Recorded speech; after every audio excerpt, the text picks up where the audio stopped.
gente, Efésios capítulo 4, versículos 25 até 32, é o texto que daremos sequência, continuação ao que temos até aqui caminhado, e o Senhor tem nos instruído, nos ajudado, falado ao nosso coração. Efésios capítulo 4, versículos 25 até 32. Mantenha sua Bíblia aberta para que a gente vá refletindo no que nos ensina a Escritura e nos traz instrução sobre o tema que nós vamos tratar hoje. Santidade nos relacionamentos, sobretudo fraternais, e tudo isso para a glória de Deus. Acharam, irmãos? Amém? Ou misericórdia? Diz assim a Escritura: por isso, deixando a mentira, fale cada um a verdade com o seu próximo, porque somos membros uns dos outros. Irai-vos e não pequeis, não se ponha o sol sobre a vossa ira, nem deis lugar ao diabo. Aquele que furtava, não furte mais. Antes trabalhe, fazendo com as próprias mãos o que é bom, para que tenha com que acudir ao necessitado. Não saia da vossa boca nenhuma palavra torpe, e sim unicamente a que for boa para a edificação, conforme a necessidade, e assim transmita graça aos que ouvem. Versículo 30 nos diz assim: e não entristeçais o Espírito de Deus, no qual fostes selados para o dia da redenção. Longe de vós toda amargura, e cólera, e ira, e gritaria, e blasfêmias, e bem assim toda malícia.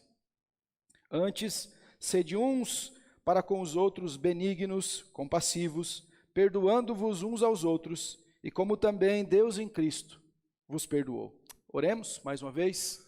Pai, a tua palavra, a verdade ao nosso coração, nós já cantamos canções a ti, nós oramos ao teu nome, mas nós sabemos que precisamos da Santa Escritura para instruir a nossa vida, para nos colocar na direção do Senhor, para falar a nós.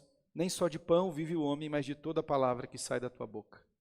Ó Deus, existem aqui muitos corações que o Senhor conhece a profundidade deles. O que eu enxergo é no máximo uma aparência, mas a tua palavra ensina que o Senhor vê o coração.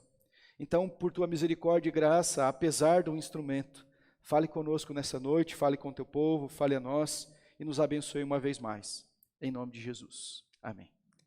Os irmãos vão de lembrar que o texto da semana passada tinha como ênfase: abandone a velha vida e se revista de uma nova vida.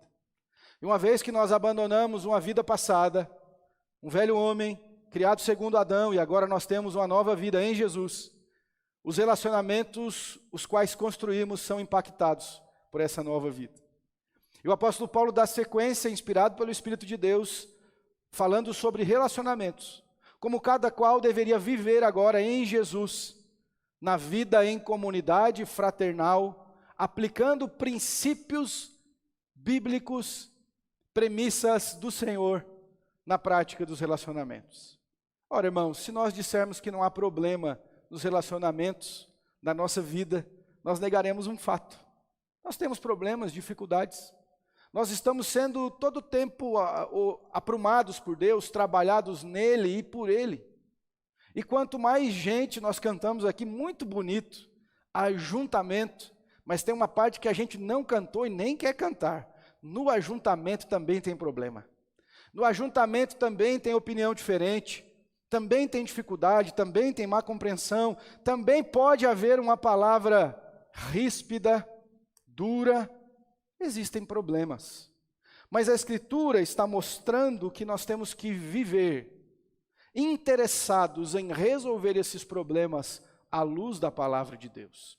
E quando nós temos um coração em Cristo, nós aplicamos os princípios da Escritura para a edificação, e este é o tema da série de mensagens, Edificando a Igreja para a Glória de Deus. Paulo então vai aplicando princípios práticos aqui e exortando a santidade. Pare de fazer uma coisa, aplique outra. Deixe isso de lado, faça aquilo. É o que Paulo está dizendo. E uma outra coisa que é mistério que entendamos aqui, a propósito de introdução. Todo problema de relacionamento que experimentamos, seja na igreja, seja na casa, seja no trabalho, seja na vida conjugal, tem uma raiz. Não é o temperamento do seu marido, não é o jeito da sua mulher. Não é porque o irmão fulano é de uma outra geração diferente da sua. A raiz de todo o problema no diagnóstico bíblico se chama pecado. Os nossos problemas de convivência são oriundos no pecado que mora em nós. E ele pode se apresentar de diversas formas e variações. É o orgulho, é a insatisfação, é a irritação, e aí nós vamos vendo. Então, só a Escritura e o Espírito de Deus para tratar os nossos pecados. E aí a gente então ser melhor no convívio para a glória de Deus. Amém?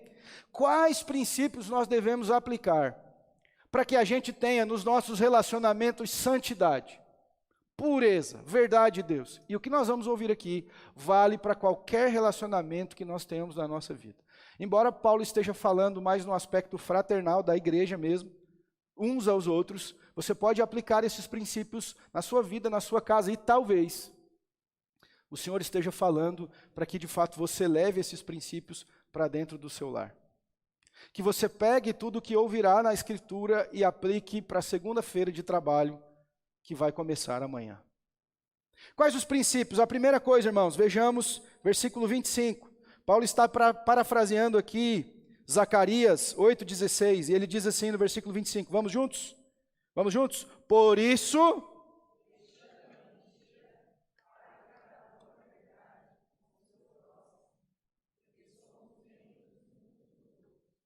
Qual é o primeiro princípio, irmãos, que nós temos que aplicar para o bom convívio, para o bom relacionamento, para ter um relacionamento santo? Seja ao lado da verdade sempre, fale a verdade. Certo escritor cristão já disse, me fira com a verdade, mas não me engane com as suas mentiras. Nós temos uma cultura de sempre trazer sinônimos, alcunhas para a mentira. Mas a Bíblia diz que Deus é o Deus da verdade, e que o pai da mentira quem é? O diabo, e nele não há verdade, ele nunca se firmou na verdade. A mentira é a afirmação contrária aos fatos, falada com o propósito de enganar, de dissuadir. A mentira abrange toda espécie de trapaça, o jeitinho, a enganação, é algo assim arraigado na nossa cultura. E só o Senhor para tirar isso de nós, e muitas vezes nós trazemos estas coisas para o nosso convívio na igreja. A gente já ouviu mentira na igreja, a gente já ouviu mentira em cima do púlpito. De vez em quando tem gente que conta história, testemunho, e eu errei a palavra de propósito, se é que você me entende. E certa vez teve um cantor muito conhecido, e que ele teve que se redimir e confessou, olha, eu contava testemunho, eu exagerava mesmo, para ter o afago das pessoas, o reconhecimento, impressionar as pessoas. Olha onde entra o nosso coração. Nós achamos que contar uma mentira como testemunho impressiona mais do que dizer a verdade simples de Jesus. Nós somos o povo da verdade, os nossos relacionamentos são pautados na verdade. Aprendamos a conviver com a verdade. Deus é o Deus da verdade. Jesus nunca contornou, irmãos, falou verdade. Chamou o hipócrita de hipócrita, chamou o fariseu pelo que ele era, o Senhor disse. Nunca o Senhor contornou, usou outros nomes, ficou massageando, ele falou a verdade. E nós precisamos defender a verdade. Quando nós falamos a verdade, Deus está trabalhando em nós. Quando nós falamos a mentira, o diabo está trabalhando através de nós. O Senhor Jesus, eu li esse texto aqui há 2 escolas dominicais atrás, o Senhor Jesus, lá em João 8, diz para eles, vocês estão na mentira, vocês têm por pai o diabo, porque ele é mentiroso. Ai de nós, irmãos queridos, a gente precisa ter como princípio a verdade para todo tipo de relacionamento. Seja na nossa vida conjugal, seja no trabalho, no convívio, nós temos que ser conhecidos por alguém que fala a verdade. Quem é dos anos 90 convertido, lembra que os crentes eram conhecidos por alguém que não mentia, por alguém que não trapaceava. Eu me lembro, irmãos, lá, eu já contei isso na igreja, lá nos idos de 5, 6 anos de idade, eu me lembro do pessoal comentando, pode vender fiado porque ele é crente. Porque a pessoa tinha um compromisso tão certo com a inteireza e com a integridade, que o nome que ela carregava de Jesus trazia consigo uma postura. Então nós precisamos entender, o nosso Deus é o Deus da verdade, a verdade é a nossa bandeira, nós erguemos o estandarte da verdade, a verdade de Jesus. Nós não somos o povo da mentira. A mentira não pode haver nos nossos relacionamentos, no nosso convívio, na nossa vida. Pense bem, irmão, se você for pelo caminho da verdade, o Senhor arcará com as consequências. Mas se você enganar, mentir, dissuadir, ludibriar, a consequência é com você. Quanta mentira e engano que existem nas nossas relações conjugais. É um ponto a se pensar. Hoje em dia, com o advento da rede social, tanta gente com conversas mentirosas, enganosas, de traição, de toda conversa torpe. Tem gente, irmão, cristã, que o marido ou a esposa não tem acesso ao seu celular. Por quê? Você trabalha para a CIA? Você é agente da NASA que descobriu alienígena e não quer contar para nós? Se você é crente em Jesus, sua esposa tem acesso às suas coisas. Aliás, se der um piripaque, quem que vai abrir lá a senha do banco? Em você? Ou você acha que você está imune a isso? Santidade, transparência, não há mentira, há verdade. Isso aqui, minha esposa tem acesso. Porque é a verdade de Deus e deve ser assim. Nós somos o povo da verdade, da lisura, da transparência. Muita gente que está aqui entre nós já teve em outros ambientes ditos cristãos que foi ferido com mentira, que foi enganado. Eu estou falando alguma coisa que não é um fato. Irmãos, nós somos o povo da verdade. Veja, irmãos, os irmãos vão de lembrar, qual foi o primeiro pecado grave condenado pela igreja primitiva? Qual foi? Ananias e Safira. E qual era o pecado deles? Pedro fala assim, por que vocês mentiram ao Espírito Santo? O primeiro pecado foi mentira. Pedro diz, o campo era teu, não precisava ter vendido. Por que você foi vender e foi mentir? Era teu, ninguém mandou você vender. E a mulher chegou lá, combinadinha na mentira. Olha que coisa diabólica. Combinadinha, não, vendi por tanto. Mulher, até tem aquela brincadeira de quiz bíblico, né? A mulher que ficou viúva só 3 horas, porque ela chegou ali e mentiu. É grave para Deus a mentira. A comunhão, irmãos, é edificada na confiança. A falsidade subverte a comunhão, ao passo que a verdade fortalece. Você que é um pouco mais experiente vai lembrar que um dia alguém falou uma verdade para você, naquela hora te chocou, doeu, você ficou envergonhado, você até negou, disse, não, eu não sou assim. Aí depois você disse, Deus, obrigado, porque o Senhor me feriu com a verdade e agora eu pude entender. Então nós precisamos aplicar esse princípio, a verdade. E aí o apóstolo Paulo vai nos ensinar como que a gente resolve o problema da mentira. Hein, Paulo? Como que resolve? Falando a verdade, é muito simples. Como que a gente deixa a mentira, o engano, falando a verdade? Mentira, olha só, na lista, irmãos, que a Bíblia diz que não herdarão o reino de Deus, Apocalipse 22:15, os mentirosos não herdarão o reino de Deus. Cuidado com isso, hein? Não viver na prática da mentira, do engano. Muitos de nós, irmãos queridos, também já mentiu para ficar bem com os homens. Mas nós não levamos em conta o ficar mal diante de Deus. Olha que coisa curiosa, não é? Então, mas se eu não mentisse, eu ia ficar mal diante dos homens. E você não se preocupa em estar mal diante de Deus? O que mais importa para nós? Eu não gosto, às vezes o pessoal exalta assim, tem alguns filmes, alguns testemunhos, porque tudo dá certo para o crente que tem um testemunho bom dele lá. Então tem um filme dessa série de filmes evangélicos, já tem muitos anos. E no filme lá, fazia um teste com um rapaz. Olha, você vai ter que mentir sobre uma carga que entrou aqui na expedição e tal. E aí ele fica pensando, e se você mentir, você vai ser promovido. E ele pensa na casa dele.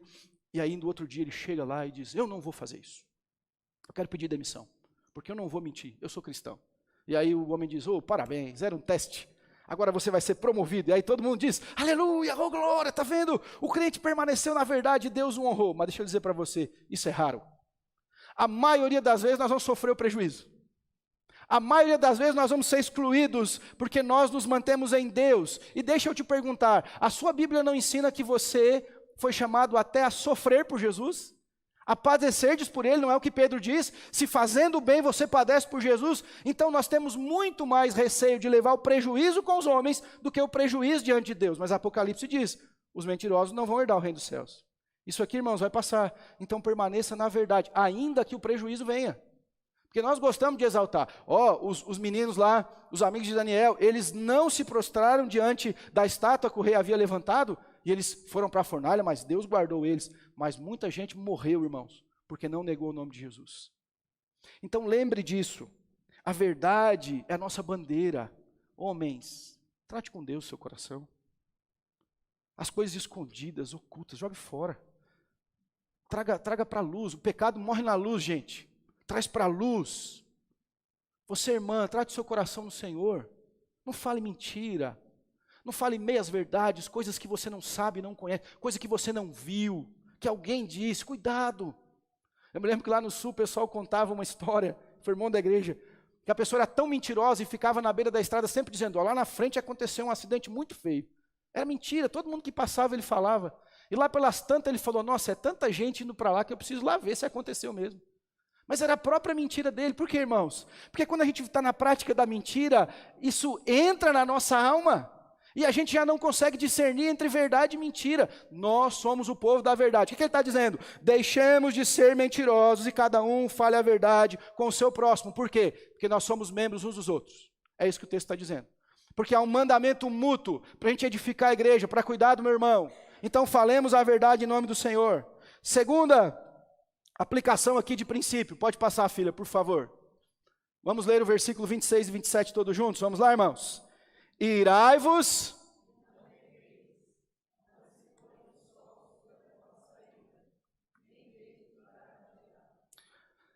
O próximo aspecto é não permitir que a ira pecaminosa nos domine. Olha a cara do sujeito que eu coloquei ali, gente, saindo fumaça pelos ouvidos.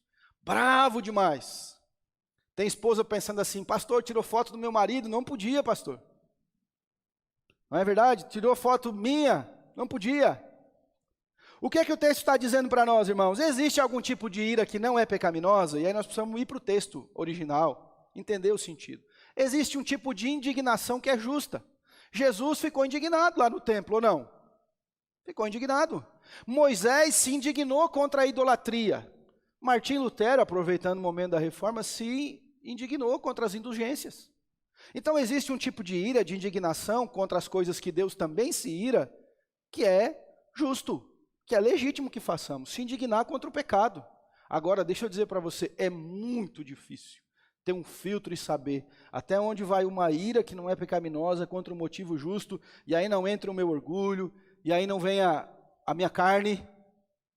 Então, que filtro que Paulo dá aqui para a gente perceber se essa ira, ela é justa, não é uma ira pecaminosa? Primeira coisa, não pequeis. Então, se a ira me leva a pecar, se eu feri alguém, se eu exagerei, se eu ofendi as pessoas, se eu pensei mal de alguém, se eu estou irado por causa do meu orgulho, irmão, já respondeu, é pecado. A ira é pecado. Nós devemos assegurar que a nossa raiva esteja livre de orgulho, desrespeito, malícia ou espírito de vingança. A gente vê a maldade no mundo como cristão e fica irado. Senhor, tenha compaixão. Olha como o pecado assola, acaba, destrói. Nós temos ira contra as trevas, mas nós não devemos ter ira uns com os outros. E aí, a segunda coisa que ele ensina sobre esse filtro de perceber a ira é: não se ponha o sol sobre a vossa ira. Então, Paulo não está permitindo você ficar com raiva durante o dia. Falou assim, então eu vou acordar bem cedo, a hora que brilhar o sol eu fico com raiva, e quando ele for se pôr aí, já deu. Não é isso que ele está dizendo, irmãos. O que Paulo está falando para a gente aqui, inspirado pelo Espírito de Deus, não armazena a ira no seu coração. Não permita que passe um dia que a ira fique lá. Não vá dormir remoendo isso. Bravo, irado, dando lugar a ela. Por quê? Porque a ira traz um monte de amiguinho consigo. A ira vai trazendo a raiz de amargura, colocou a sementinha lá, você ficou irado um dia, você ficou bravo no outro, e daqui a pouco você virou uma pessoa amargurada. Amargo, cheio de raiz de amargura. E a Bíblia diz que não pode brotar no nosso coração nenhuma raiz de amargura, mas que o Espírito arranque de lá para a glória de Deus. E a terceira coisa que ele diz, irmãos, que quem vive irado dá lugar ao diabo. E o diabo, irmãos, segundo Pedro, é o adversário. Vive ao nosso derredor como um leão, buscando a quem possa tragar. Um coração que vive irado está abrindo uma porta para que o diabo tente você. Você já ouviu histórias que a ira acabou mal? Quantas histórias? É só assistir esses programas de sangue aí, às 6 da tarde, que você vai ver. O pessoal sai no trânsito. Quantas histórias nós conhecemos aqui? Um fechou o outro. E aí um está virado, o outro está virado e acabou em tragédia. Quantas famílias que no envolvimento do alcoolismo, dos exageros e da ira, acabou em tragédia? Todo mundo foi para lá para se divertir, mas por causa da ira, brigou um com o outro, e a violência levou numa tragédia. Irmãos queridos, quantas famílias e lares estão se tornando um antro de ira e discórdia? Eu tenho uma premissa, irmãos, e oro para isso, e aconselho que a sua casa seja assim também. O nosso lar tem que ser um reduto de paz. O nosso lar tem que ser uma fortaleza de tranquilidade. Entrou lá, é tranquilidade. Já basta a dificuldade do mundo, o barulho todo que tem lá fora, o chefe pegando no pé, as situações todas. O lar é um ambiente de paz. Mas muitas vezes, por conta da ira, nós estamos tornando o ambiente que deveria ser de paz, de acolhimento, em ambientes de discórdia, de ira, de gritaria, de um monte de coisa. Como é que os seus filhos estão vendo o seu relacionamento e a construção do seu lar? Olha o que o texto está dizendo. Eu não inventei isso, eu não vim aqui falar para você da minha cabeça. A Bíblia diz, se você vive irado, você dá lugar ao diabo. Não deis lugar ao diabo. Não se ponha o sol sobre a vossa ira. Vai terminar o dia, trate o seu coração em Deus, rompa em nome de Jesus, torne o seu lar um lugar de bênção, de paz, de tranquilidade. Jogue fora, trate o seu coração, busque ajuda, busque aconselhamento. Trate o seu coração em Deus. O que eu falei no início? O problema não são os outros, irmãos, o problema é o pecado. E o pecado se trata em Cristo. Em nome de Jesus. Tem pessoas que vivem iradas, e eu anotei aqui, quando preparava a mensagem. Elas são como uma granada sem pino, que toda hora que explode, os seus estilhaços vão acertar pessoas que elas nem queriam que fossem acertadas.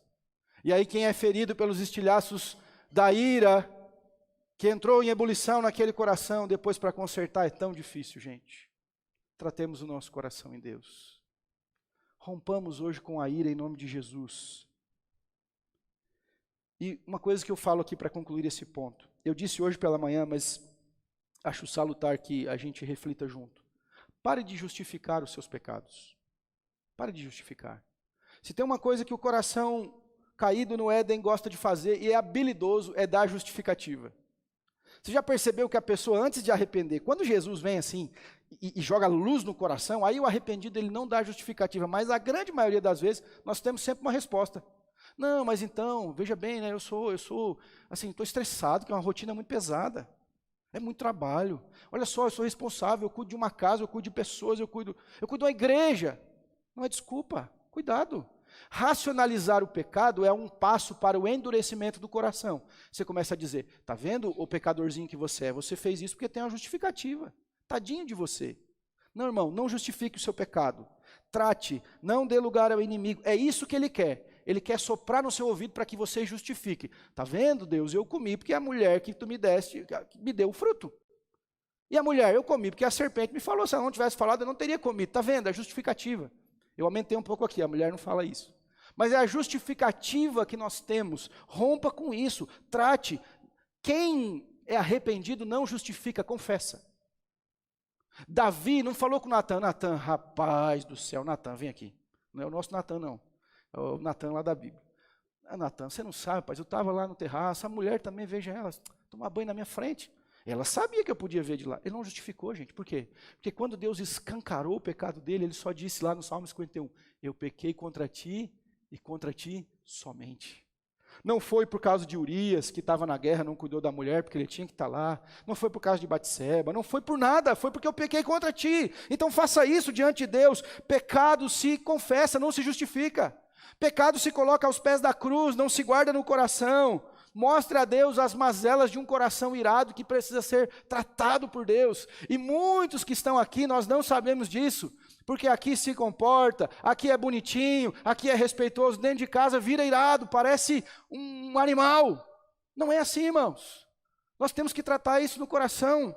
Há um dos pastores que eu admiro, e hoje ele trata pastores, Paul Tripp, eu até emprestei o livro para os meninos, ele dizia isso, que ele tinha um problema sério com a ira. Ele conseguia pegar a Bíblia e fazer uma exegese prática do texto grego, sem precisar de auxílio. Ele era um palestrante, um pregador, um pastor, mas dentro de casa ele tinha um pecado da ira e ele não reconhecia. A sua mulher falava, ele não dava conta, até um dia que ele foi visitado por Jesus, pelo Espírito Santo, para mostrar a ele. Ore por essa visitação de Deus. Amém, gente? Terceira coisa, vamos no versículo 28 todos juntos? Aquele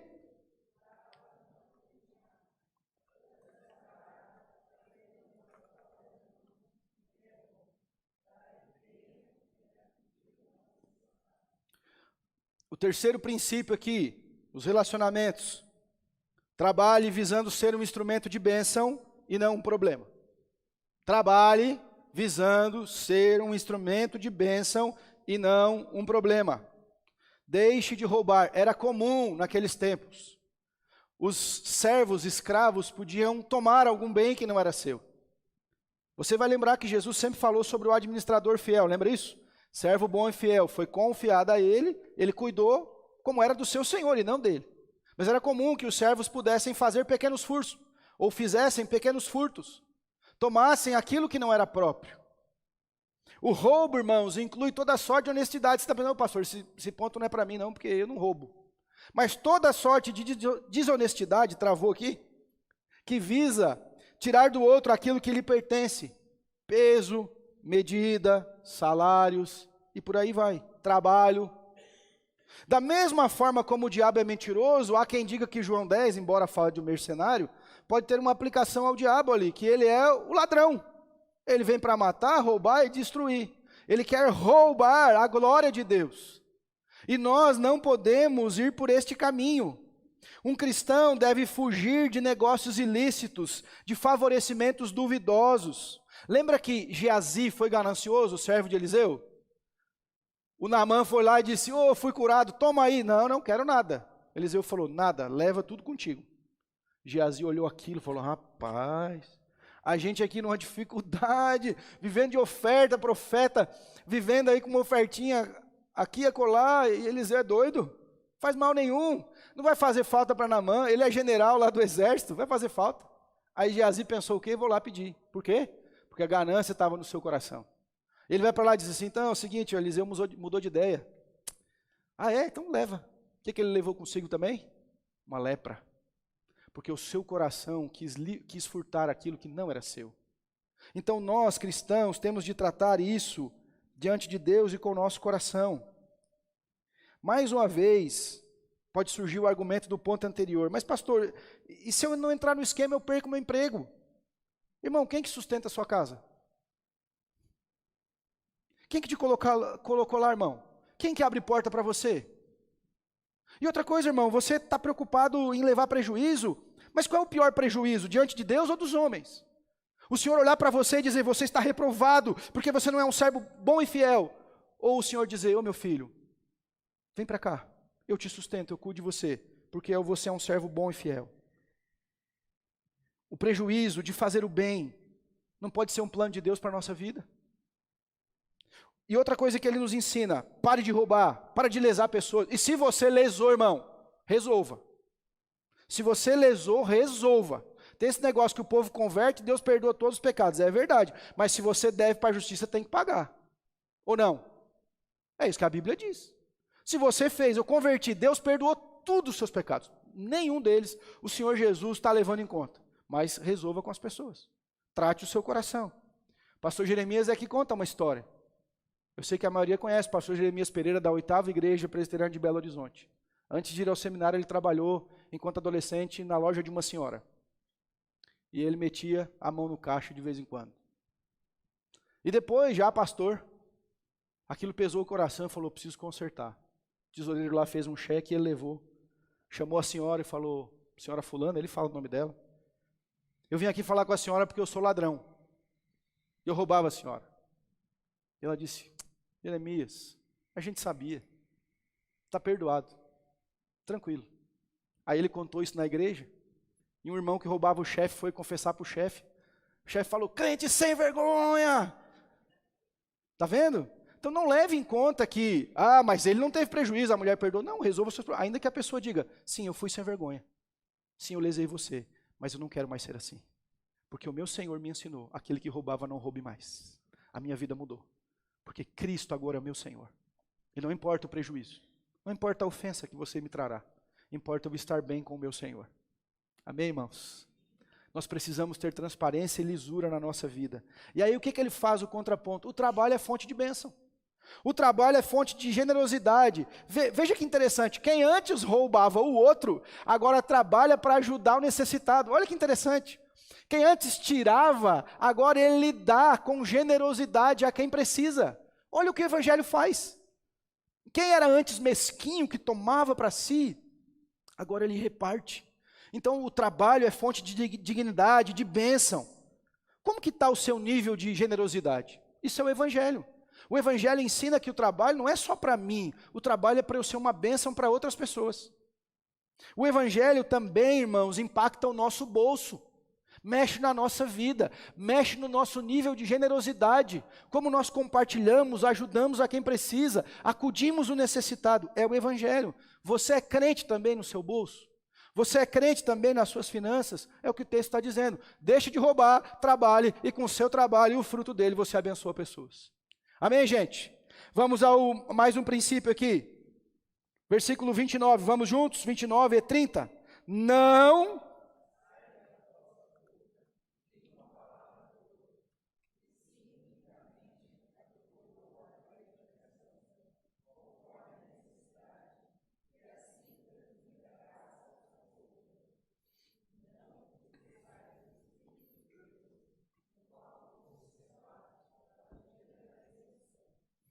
Outro princípio que nós aplicamos aqui como quarto princípio nos relacionamentos em santidade é: converse para abençoar pessoas. Torpe aqui, irmãos, tem a mesma raiz de ser uma palavra podre, apodrecida. O que ele está falando? Não use palavras de podridão, mas de edificação. Eu não sei se os irmãos já repararam, mas vocês percebem o quão a Bíblia fala sobre pecados de língua? No Antigo Testamento tem um dos 10 mandamentos. Não é muito, é 10, para resumir. Tem um pecado sobre língua. Não dirás falso testemunho. Cuida com o que você fala. Tem várias instruções. Tiago tem quase que uma parte inteira de um capítulo dizendo assim: gente, cuidado, porque se o homem refreia a língua, ele é um perfeito varão. Mas a língua, como um pequeno membro, é como uma fagulha que incendeia um bosque, é como um grande navio que um pequeno leme pode conduzir ele bem ou jogar ele para bater no iceberg. Essa parte eu que acrescentei aqui no Tiago. Mas cuidado, então, se a Bíblia dá tanta ênfase, eu tenho que tomar cuidado, porque esse é um problema muito comum nas relações. A gente é assim, nós temos, de vez em quando a gente está na boa intenção, quando percebe, poxa vida, eu não deveria ter falado. Pecados da língua são graves para Deus. Lembra que no Antigo Testamento teve gente que morreu por causa de murmuração? Murmuraram contra Deus e morreram, caíram. E a Bíblia diz que aquela geração do deserto não entrou na terra prometida por quê, gente? Por causa da boca, da língua, da murmuração. Ô, povo difícil, igual nós. Tem água, mas agora não tem carne. Tem codorniz, eles comem até encher o pandu. Ah, então agora a gente queria outra coisa, carne enjoou. Então tem pão. E Deus fala, pega só para o dia, que amanhã vem de novo, rapaz. Eles pegam o pão apodrece. Está percebendo, irmãos? Cuidado com as palavras. E um pregador escreveu um negócio muito legal, que eu guardo no meu coração. E eu vou perguntar para você. Se você pudesse comer as suas palavras, você seria nutrido ou envenenado? Se você pudesse comer o que você falou essa semana, nesse dia, isso traria nutrição à sua alma ou traria envenenamento? O Espírito Santo, irmãos queridos, traz a nós um falar santo. É o que o texto está nos ensinando: não saia da vossa boca nenhuma palavra torpe. Palavra torpe, como eu disse, era a mesma palavra que se empregava para um fruto podre. Quando você, e no grego, você visse uma árvore com um fruto podre, diria, esse é um fruto torpe, a mesma raiz. Ele está dizendo, a nossa palavra não pode ser uma palavra apodrecida. Pelo contrário, ela é uma palavra que traz edificação. E qual é o filtro aqui do que a gente fala? Então você pensa no texto, pastor, eu quero alinhar minha vida nisso. Eu quero corrigir a minha jornada nesse tipo, porque o Espírito que santifica o meu coração está também santificando o que falo. Então, Paulo põe para nós um filtro. Qual é o filtro? A que for unicamente, que for o quê? Boa. Primeiro, a palavra que a gente fala deve ser boa. Se aquilo que você fala tem alguma dúvida se é bom ou ruim, se vai trazer bênção ou maldição, se vai fazer o seu irmão pensar mal a respeito daquele, cale-se em nome do Senhor. Não fale, porque você está pecando contra a sua alma, você está pecando contra os outros. E deixa eu falar uma coisa, aliás, nós brincamos ontem, eu nem lembro agora o texto, não sei se o Du vai lembrar de cor, a gente abriu junto lá. Mas tem um texto em Provérbios que diz que 6 coisas Deus odeia e a sétima, uma coisa assim, ele abomina. E sabe qual é que ele abomina? Aquele que semeia contenda entre irmãos. Se você usa a sua língua com palavras torpes, Deus está contra você. Deus está dizendo que Ele abomina a sua prática, a minha prática, se nós tivermos esse tipo de conduta. Palavra boa. Segundo, edificante. Essa palavra que serve para... O que é edificação? Construção. Não é para derrubar, não é para dividir, não é para separar, é para juntar. O que eu estou falando acerca do que eu acabei de dizer para o meu irmão, para o meu amigo, para o meu cônjuge, é para edificação? Vai somar? Não, não. Vai dividir, vai trazer problema, vai gerar no irmão A uma impressão errada sobre o irmão B. Não fale, irmão. Eu já disse isso aqui, gente. Triste isso. Muitos lares, as crianças cresceram ouvindo os pais crentes falando mal dos outros na mesa. E eles perderam o amor pelas coisas de Deus porque não havia uma vigilância na fala. Não deixa, irmão, não deixa seu filho falar. Não deixa essa prática na sua vida. Na nossa mesa nós não falamos de ninguém na ausência dele. Só se for para louvar a Deus. Só se for para falar coisa boa. Que nós não nos constrangeríamos. Quer ver um filtro? O que eu estou falando a seu respeito não teria nenhum constrangimento se você chegasse pelas minhas costas. Pode falar. Agora, se você ficasse desconcertado, se a pessoa chegasse naquele momento, não fale. Não, já percebeu o filtro. A terceira coisa que ele diz, necessária. Lembrei da musiquinha do Mogli, necessário, somente o necessário. Divagações aqui, irmãos. Se não tiver necessidade, não diz, irmão. Precisava falar isso. Percebe que nos relacionamentos, muitas vezes nós falamos coisas desnecessárias. Não precisava ter falado isso. Não precisava esse tipo de comentário, irmão. A esposa correu o dia inteiro, preparou o almoço. E ela gosta de, no ato de confirmação, tá bom. Aí você diz, tá, mas não fala mas, irmão. Não fala. Entendeu? É desnecessário, gente. Nós temos que ter vigilância nisso, porque assim, nós hoje somos uma geração que todo mundo fala. Todo mundo tem alguma coisa a dizer. Né? Podcast dura horas e a gente fala, e todo mundo agora pela rede social vai falar. De vez em quando, irmão, eu desisto. Se já tinha alguém que colocou lá um ponto de vista teológico, eu achei que eu podia contribuir, eu falei, não vou não. Desnecessário. Você fala alguma coisa, o outro entende errado e não está presente, não fala, irmãos, desnecessário. Avalie isso no seu coração. É aquela historinha das peneiras. É necessário dizer? Não é, então não fale.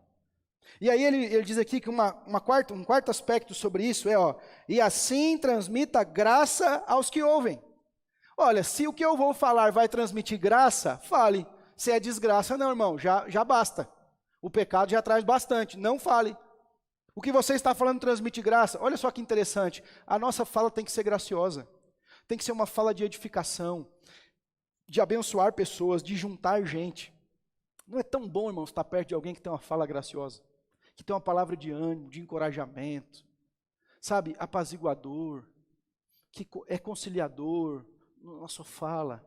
Então, já tem um filtro aí para você. Você pode gravar na sua semana, o que eu estou falando tem que ser bom, edificante, necessário e transmitir graça para quem está me ouvindo. Caso não passe por esses 4 filtros, não fale. E aí ele continua dizendo que através daquilo que nós falamos, se nós usarmos palavras torpes, se nós afetarmos pessoas, nós fazemos o quê? Nós entristecemos ao Espírito Santo. Porque se você olhar comigo, irmãos, veja no versículo 18 aqui do capítulo 5. Sua Bíblia deve estar visualizando aqui, né? Do versículo 18, é aquele texto tão conhecido de ser cheio do Espírito Santo. Estão aí comigo, vendo, irmãos? Sim? Pouca gente só. 5,18 de Efésios. Diz assim, não vos embriagueis com o vinho do qual, ou no qual há dissolução, mas enchei-vos do Espírito. Pegaram até aí? Perceba que há uma vírgula. Então ele continua dizendo, como é que a gente é cheio do Espírito Santo? Olha, falando entre vós com salmos, entoando e louvando de coração ao Senhor, com hinos e cânticos espirituais, dando sempre graças por tudo. Como é que a gente dá graça? Com a nossa fala. A nosso Deus e Pai, em nome do nosso Senhor Jesus Cristo. Então aqui é o inverso. Se uma boca que profere palavras que que ferem, que atacam, que difamam, que prejudicam, está entristecendo o Espírito Santo. Por quê? Porque alguém cheio do Espírito Santo tem uma fala que edifica, que louva, que exalta, que agradece. Perceberam? Perceberam como nós evidenciamos muitas vezes pela nossa boca que nós estamos bem longe de sermos cheios do Espírito Santo? Não entristeça o Espírito Santo. Aí você pode pensar, mas o Espírito Santo... Obrigado, Rose, que é o do... Consegue colocar aí, filha? Provérbios 6, 16 e 17. Enquanto ela põe lá, irmãos, acompanhem comigo. O Espírito Santo, ele é Deus. E a expressão de não entristecê-lo não significa que o Espírito Santo vai ficar chateado com você. Nós chamamos isso na teologia de antropomorfismo, quando é aplicado algum tipo de forma humana para aquele que é Deus, para dizer, olha, quando eu falo, eu estou indo contra o Senhor. Provérbios 6, 6 coisas o Senhor aborrece, e a 7ª alma abomina. Pode passar, filha, por favor. Olhos altivos, vamos juntos, irmãos?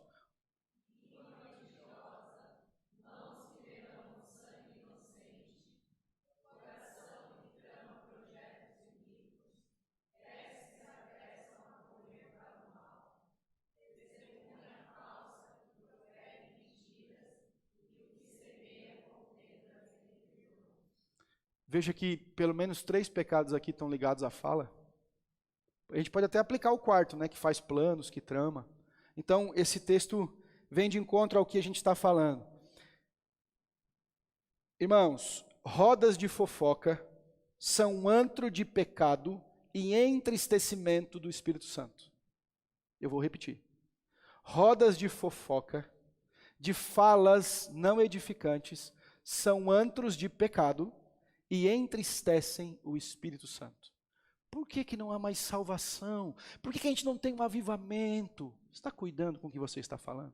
Você se assenta em rodas de escarnecedores. Eu brinco aqui na igreja que é dos esclarecedores e não dos escarnecedores.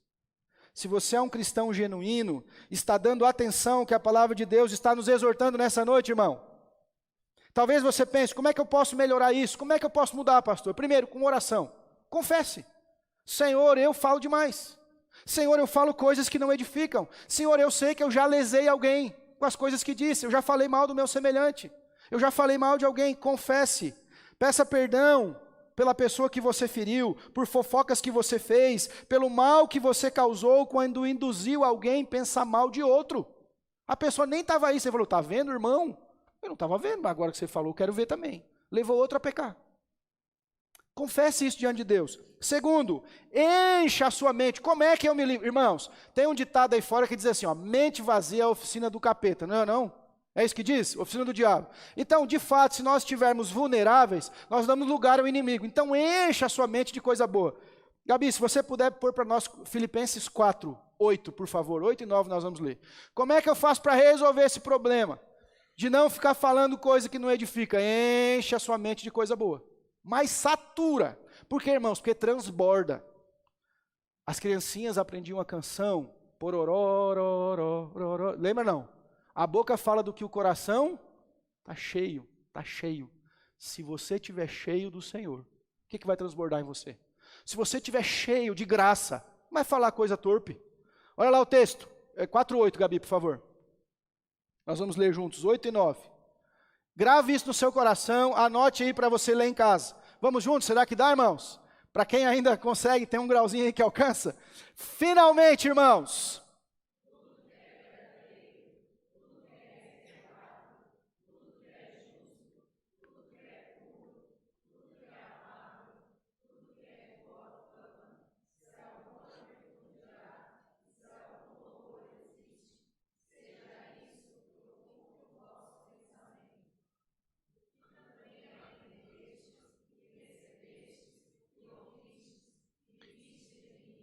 Isso praticai.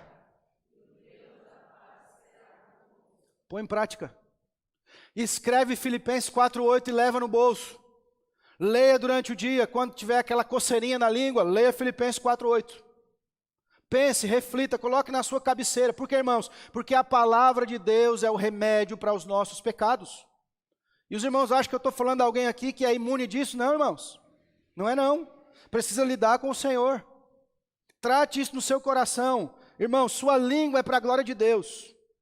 Tiago, quando fala sobre a língua, ele diz assim, ó, não pode sair água doce e salgada de uma mesma fonte. Nós não podemos bendizer a Deus com a nossa língua e amaldiçoar o nosso irmão com a mesma língua. Não pode. Não pode cantar poderoso e depois falar mal do irmão. Não pode. Não pode bendizer aqui, como a gente cantou, e depois falar mal. Não pode. É incoerência. Por último, irmãos. Dei uma pausa para ver se alguém falava, aleluia.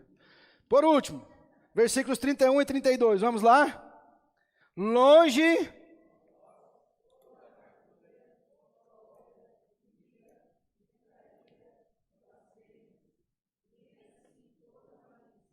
Trinta e dois. Antes sede.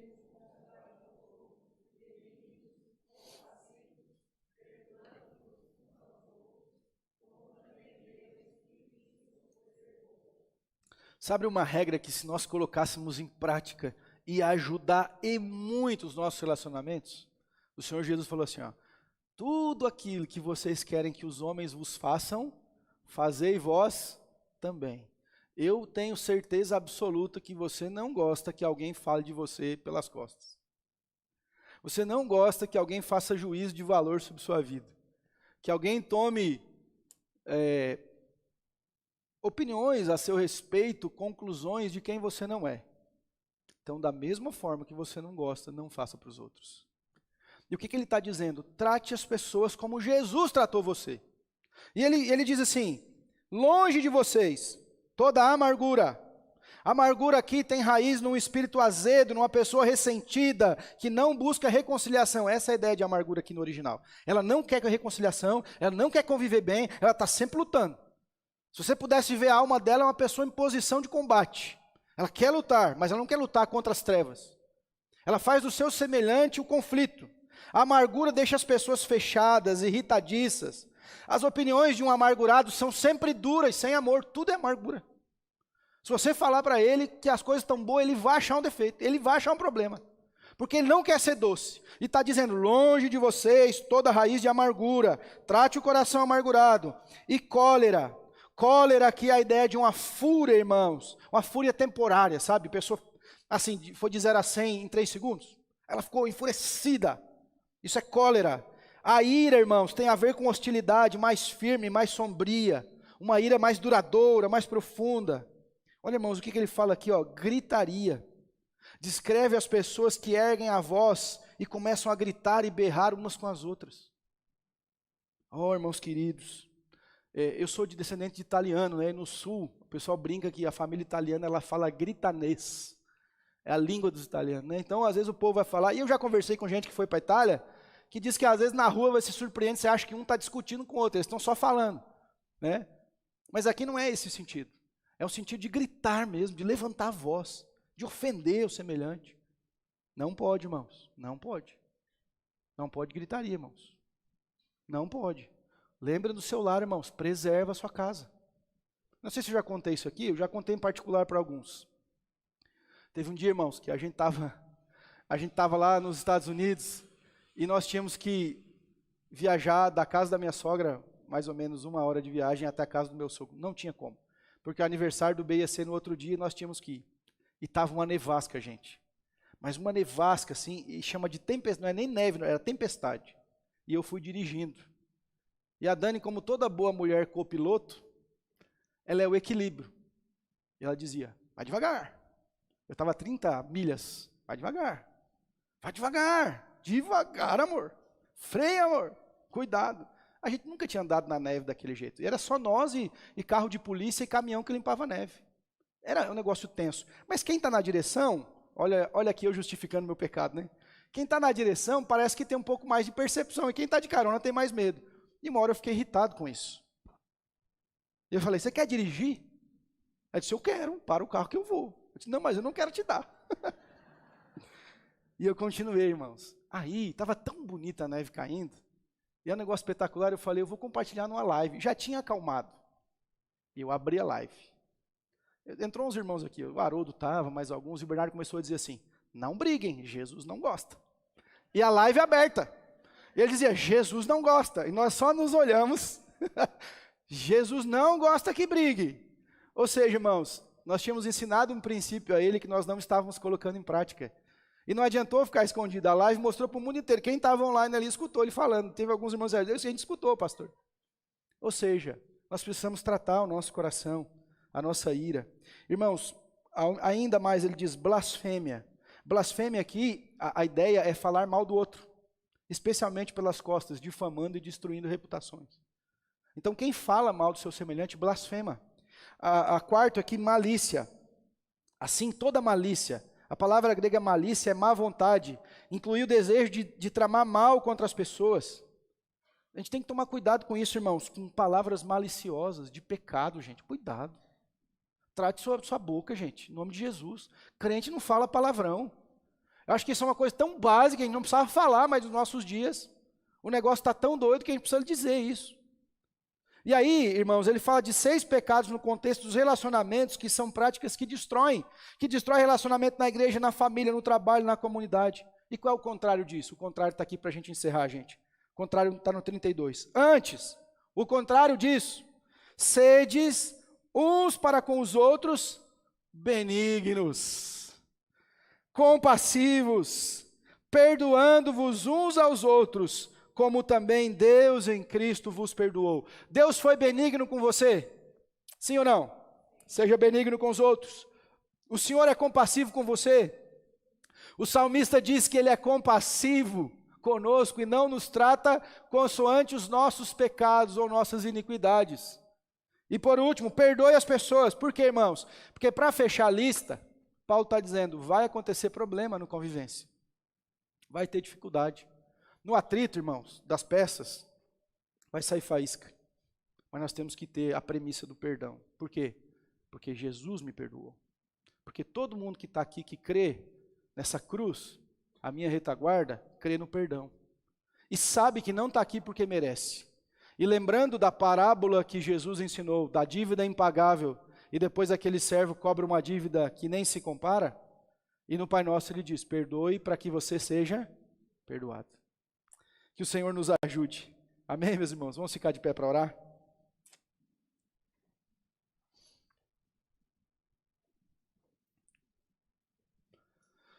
Fale com Deus aí no seu lugar. Que você quer colocar em prática esses princípios. O Senhor tem falado conosco, gente. E a Bíblia diz em Apocalipse, quem tem ouvidos, ouça o que o Espírito diz à igreja. E o Espírito fala pela palavra de Deus. Fale a verdade. Não permita que a ira pecaminosa domine o seu coração. Trabalhe para ser uma bênção e não um problema. Converse visando abençoar outros. Trate os outros como o Senhor te trata. E aí nós vamos melhorar e crescer nos nossos relacionamentos com Deus. Vamos orar, irmãos? Pai, em nome de Jesus, nós colocamos a nossa vida diante de Ti. Nós confessamos reconhecendo que somos faltosos, que há muito em nós a ser feito, a ser trabalhado, a ser resolvido. Nós confessamos, Senhor, que já deixamos que a ira consumisse a nossa alma, que já ficamos zangados, irritadiços. Nós confessamos. Confessamos, ó Deus, que por muitas vezes falhamos em falar a verdade. Fomos mentirosos.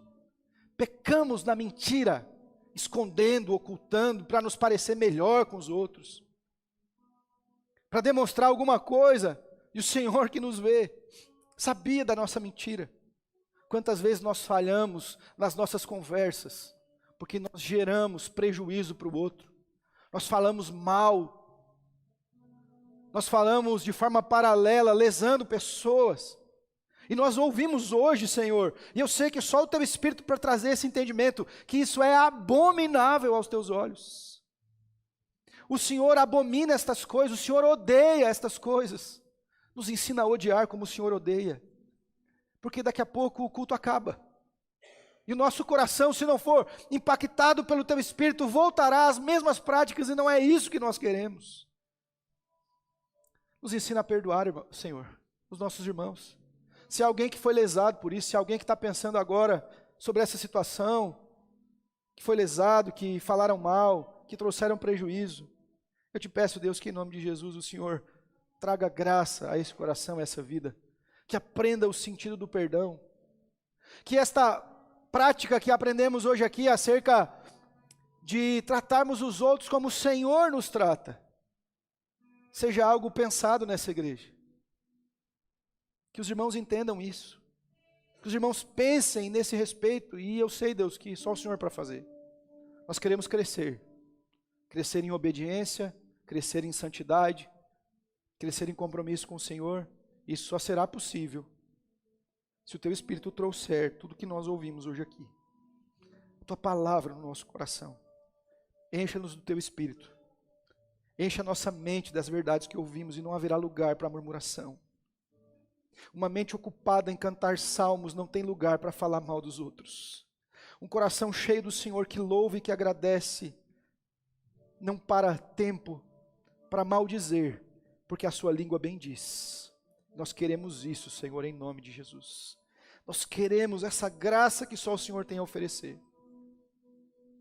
Extirpa do nosso meio estas coisas. Dá-nos um coração obediente, não murmurador. Livra essa igreja do incêndio que começa como uma fagulha, da fofoca, da intriga, da maledicência. Todo espírito das trevas que semeia maledicência, seja repreendido no Teu nome, Senhor. E o Teu nome seja glorificado em nós, para a Tua glória, e haja santidade na nossa vida. Porque a Tua palavra nos exortou nessa noite. Nós oramos isso, gratos em o nome de Jesus. Amém.